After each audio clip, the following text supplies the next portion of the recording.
There's a working belief, right? A narrative, as the kids call it, that Jon Jones and Tom Aspinall stared down the pike at each other. Now, I most definitely can meet you part way, and the part way is this.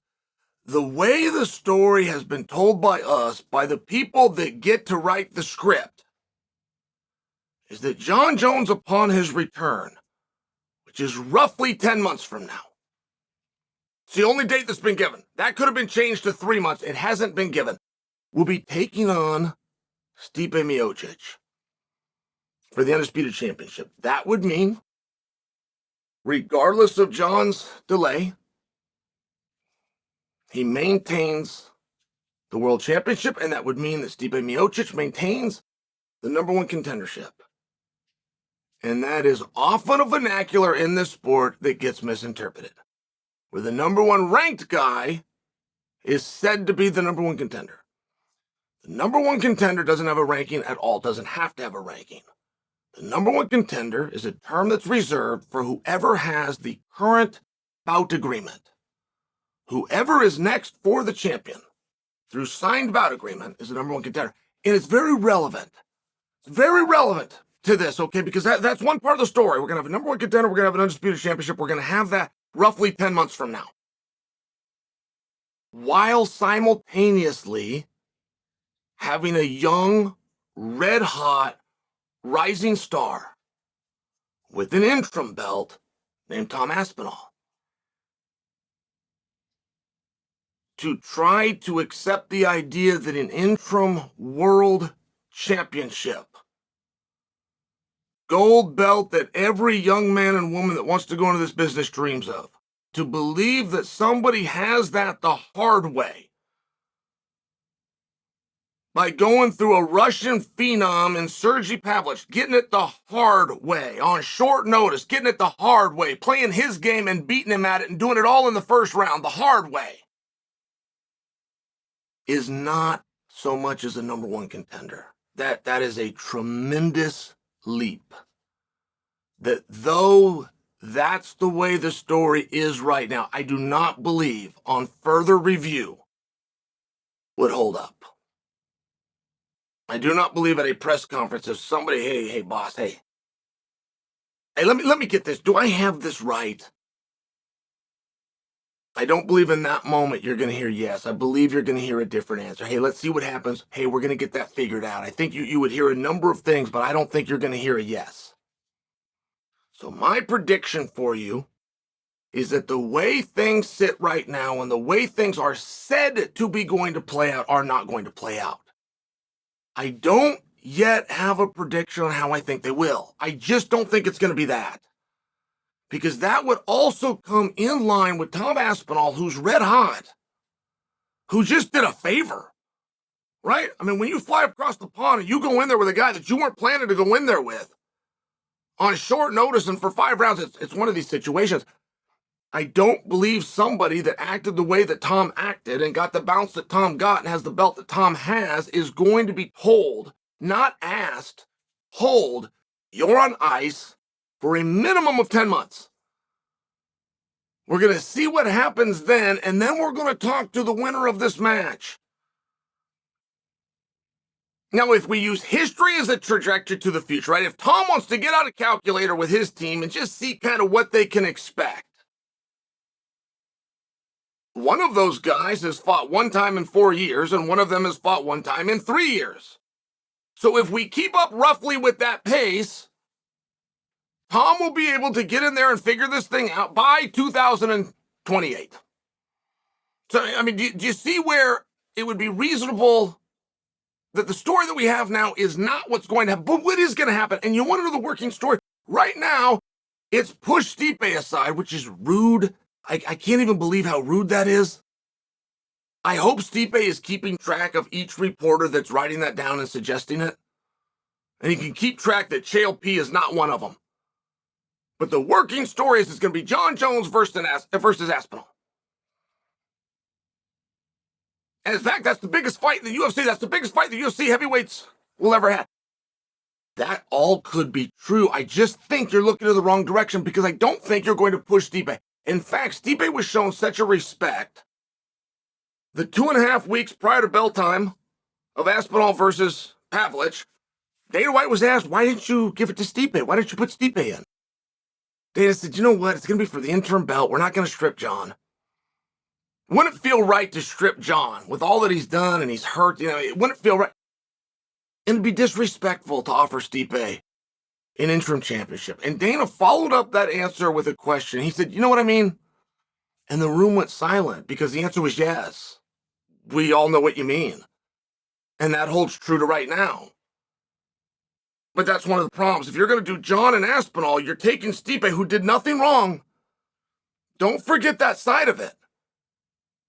The Madison Square Garden card was not disrupted by Stipe. In fact, he showed up. I mean, not for nothing.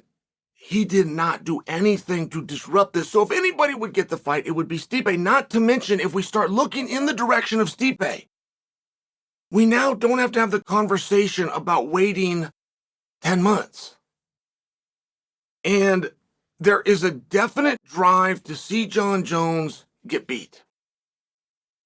That, to a degree, hurts Jon's feelings. To a degree, it does. But he shouldn't take it personal. There is nobody in sport to accomplish or be in the spot that Jon is in where the world is then not looking for the defeat. And it goes both ways, right? It's the very same people that get behind this guy, they identify him early, get him in there, get him a chance. He could be the youngest champion ever. This is the guy. Put him in there. The same thing that everybody just did for Chimaev. They gave him the big push. They got behind him. Organization, you're not seeing it. Put him in. Rankings committee, to hell with all of you. And now you'd like to see Chimaev start to get beat, right? We're not quite to that point, but we're getting there. So I'm just sharing for you, it's a natural piece of Jon's career. And in the last 1 month, right, Jon is going to have to leave this sport never having one thing that he really wants, which is absolute silence and adoration by the watchers. It's not how it works. And the fact that he's chasing this is one of the reasons he's chasing greatness. It's one of the special things about him. He has never been satisfied. But he will not be a unique player. That is not the way that it works. In the last month, Jon Jones, through the media, has been stated as fact. As fact. Not only can he not win, as fact, he won't fight. He's scared. The greatest fist fighter of all time. Oh, God, for God's sakes, is scared. I mean, you can't get away from it, right? What worked on the playground when you were in second grade works in the octagon. But in the last month, Jon Jones would not fight and was scared and ducked Francis Ngannou. Jon Jones, in the last month, would not fight, ducked and was scared of Sergey Pavlich. It was never Tom Aspinall, oddly.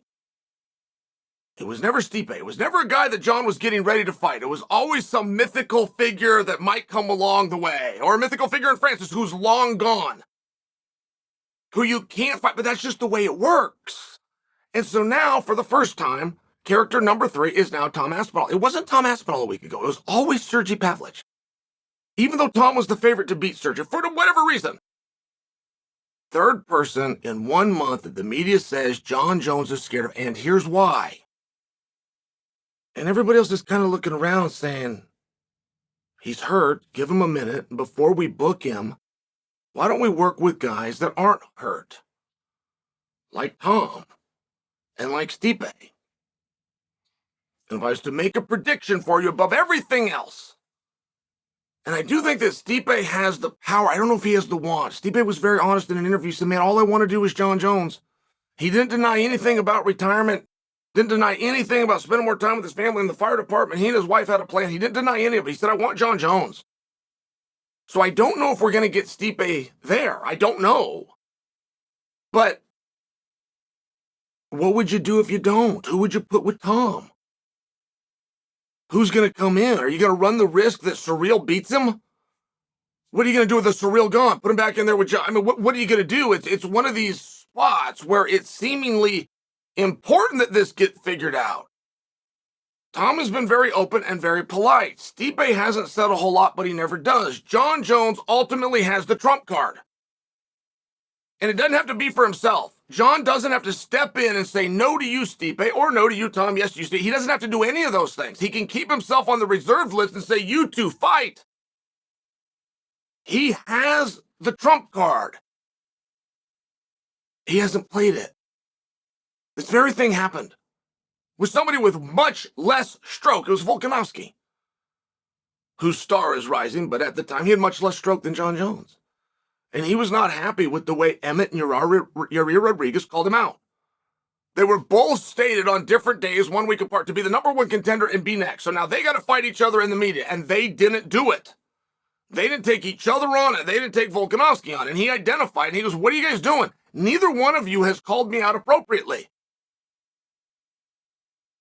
And I liked it for a couple of reasons with Volk. Number one, that he was aware of himself. He wasn't a sandhagen. He knows that's not his strong point. He knows he's not going to go to the media and captivate the world. I need a partner that does it. I said, you guys haven't done it. That was a challenge.